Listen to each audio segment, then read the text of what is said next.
How's it going, everybody? The Ganking TG just wrapped up and we did a lot of testing and even more talking about the changes. That's why I'm once again out a little late with putting out the video. There will also be a podcast happening soon, or maybe it's even out by the time I finish editing this. I will put a link to it in the description so you can check that one out too. For whatever reason, opinions are a little divided. On the one hand, I understand this since the changes only apply to a select few heroes. I'll put them on the screen now. And follow-up changes are also needed, but every time a core gameplay mechanic gets changed, this should be a given. But a lot of you might be wondering how this affects your own gameplay, so I'll be going over it on a more basic level first, so hopefully everyone can understand what was being tested, and more importantly, why this is a very much needed change. Let's talk hit stuns first. All of you should know that the game gives you damage reduction when you are being hit by multiple attacks all at once. A first hit always does full damage, but if somebody else hits you during the time you are being staggered, then that move is reduced by 25%. And if a third hit connects as well, then that move is reduced by 75% and you get put back to neutral. You can see this by the little hyper armor flash on the person that's being hit. This means you can immediately defend against the next attack. That is the basic gist of hit stuns. First attack full damage, second attack 25% reduction, third hit 75% reduction and reset to neutral. Now let me put a few ganks on the screen that use moves to bypass those hit stun rules. Certain attacks like Orochi's Storm Rush, Pirate's Gunshot or Ocelotl's Backwards Heavy, whatever it is called, do reset the hit stun back to a lower value. Well, second to first, but that allows players to keep someone stunned for longer and get more damage in. This TG tries to remove that, and the patch notes also give you a full list of moves that were changed.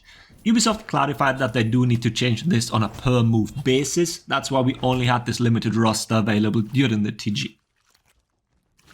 Let me show some of the easy confirms that are unaffected. These are some normal bash into light into 2 heavies. Either confirmed with a light or a guard break. These only tap into the first hit stun from the light attack, which results in the usual 25% damage reduction. This remained untouched. The second confirmed heavy is either via a guard break, which has no reduction, or another light, which results in 25% reduction again. Now let me show you what happens when you do the hit stun reset moves like Ocelotl's Hunter Heavy. Notice how it now retains the hit stun value and results in massive damage reduction. The most important thing and takeaway is the revenge here though. As many of you know, revenge works the following way. If an attack does 30 damage, it does feed that value of 30 multiplied by the tag multiplier. 2 tags is 0.6, 3 tags are 0.8 and so on. But the base value of 30 remains the same no matter whether damage reduction or a damage buff is applied to the attack. It's always 30.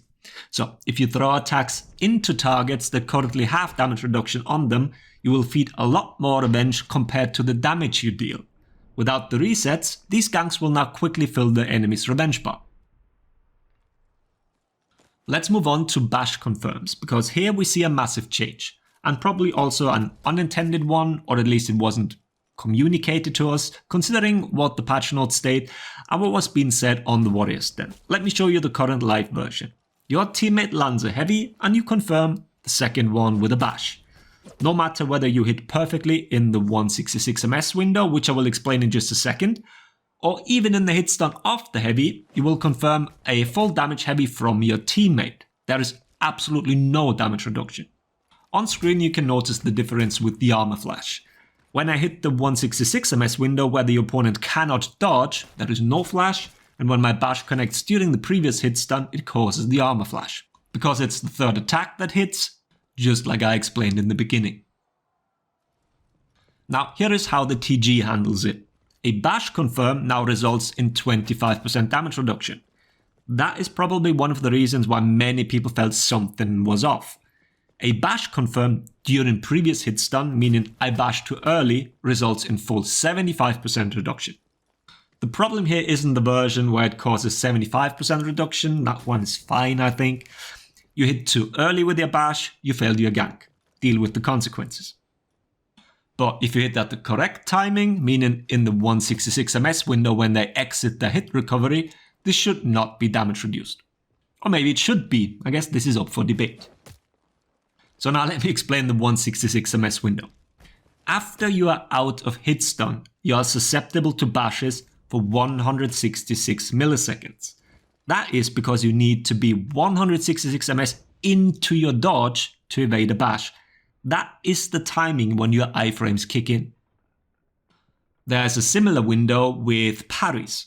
If an unblockable is flying your way, you need to parry 100 MS before it connects with you at the latest. So, if an unblockable hits you, let's say 33 MS after you exit your hit stun, you cannot parry it because you are too late already.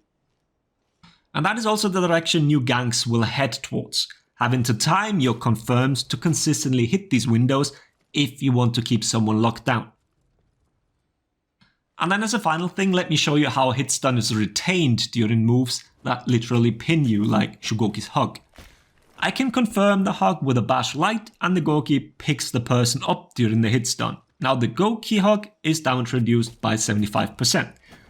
You'd think that, now how I explained before, this now resets the person to neutral, but that's not the case anymore. The 75% damage reduction is kept, and my heavy now also deals reduced damage. This is also the effect that some of these infinitely looping ganks like Shugoki's hug, that is confirmed by heavying and then lighting to confirm the next hug, have a weird counterintuitive interaction. If you get hit by the light instead of blocking it, that allows to have damage reduction. So you are better off getting hit by it, since all the follow-up attacks are now damage reduced. It's definitely something that might be worth looking into in the future when we hopefully see the next step in these changes. Overall, I think it's a great start to fixing the ganking issues that are currently present in the game. But like with all core game mechanic changes, this can't be a one and done. I'm very much looking forward to what's to come, even if it might take a while. While not perfect, the direction of this is definitely a good one. But you let me know how you've experienced these testing grounds. And also, please, don't forget to fill out the survey that has been posted. I will also link to it in the description. For now, I hope the video was helpful. Thanks for watching. Laters, everybody.